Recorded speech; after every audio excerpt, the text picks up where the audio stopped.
एक दिन गौतम बुद्ध अपने शिष्यों के साथ एकदम शांत बैठे हुए थे। उन्हें इस प्रकार बैठे हुए देख शिष्य चिंतित हुए कि कहीं वह अस्वस्थ तो नहीं है। एक शिष्य ने उनसे पूछा कि आज वह मौन क्यों बैठे हैं, क्या शिष्यों से कोई गलती हो गई है? इसी बीच एक अन्य शिष्य ने पूछा कि क्या वह अस्वस्थ हैं, पर बुद्ध मौन रहे।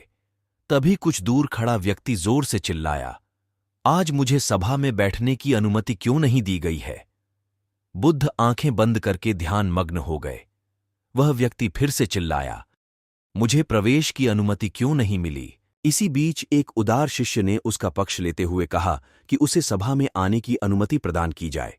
बुद्ध ने आंखें खोलीं और बोले, नहीं, वह अछूत है, उसे आज्ञा नहीं दी जा सकती। यह सुनकर शिष्यों को बड़ा आश्चर्य हुआ। बुद्ध उनके मन का भाव समझ गए और बोले, हां, वह अछूत है। इस पर कई शिष्य बोले, हमारे आश्रम में जात पात का कोई भेद ही नहीं, फिर वह अछूत कैसे हो गया? तब बुद्ध ने समझाया, आज वह क्रोधित होकर आया है। क्रोध से जीवन की एकाग्रता भंग होती है। क्रोधी व्यक्ति प्राय मानसिक हिंसा कर बैठता है, इसलिए जब तक वह क्रोध में रहता है तब तक अछूत होता है। इसलिए उसे कुछ समय एकांत में खड़े रहना चाहिए।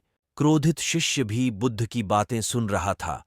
पश्चाताप की अग्नि में तपकर वह समझ चुका था कि अहिंसा ही मनुष्य का महान कर्तव्य व परम धर्म है।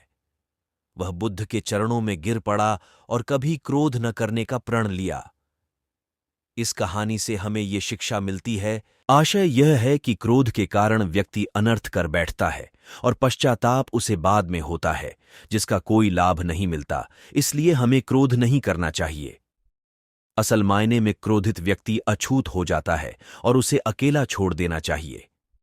क्रोध करने से तन, मन और धन तीनों की हानि होती है। क्रोध से ज्यादा हानिकारक कोई और वस्तु नहीं है।